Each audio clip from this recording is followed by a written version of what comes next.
So growing up, I never in a million years would have dreamed that I would grow up to be a runner. I played soccer throughout my entire childhood, um, and I breathed and lived soccer. I was the little tomboy who I always had this soccer necklace on, and I always had like the limited to soccer star little graphic tees on.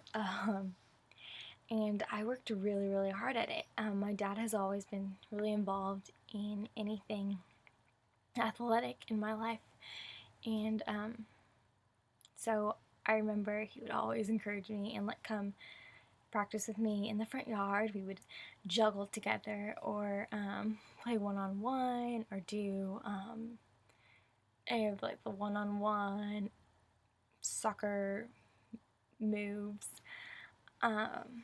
And I loved it. I loved practicing, and I loved practicing with him and getting better.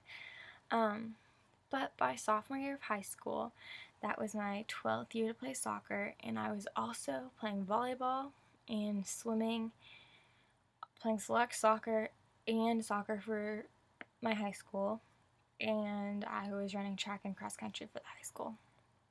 And I was just way too overbooked. I kept getting sick a lot, and by the spring of my sophomore year, I was diagnosed with bladder cancer, which was completely unrelated to how much athletic involvement I was participating in. But I think it scared my parents, and they ended up, after that whole ordeal, they sat me down and just said that they wanted me to focus on my health and to really just take a step back and focus on one sport and focus on my future. And if I really was serious about doing anything at the collegiate level, like, I needed to pick one sport and I needed to stick with it.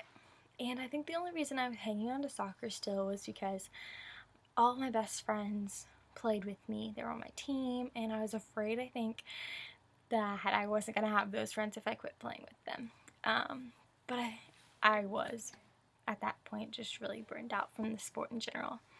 So I ended up picking cross country and track, and I got a private coach to coach me to even have a chance of running in college. And he was ultimately the reason I got any ability or just chance to talk to any collegiate coaches. So I sat down and I told him that my ultimate dream was to run track at the University of Texas, and he said, okay, let's do this. Let's work hard, and let's put all of your time and effort into making this happen and getting you to your dream school. Which would have never been possible if I was still trying to spread myself paper thin and be this girl who was mastering busyness and being involved in a million organizations just so I could say I was involved in a million different things, but I was really not doing any of them super well.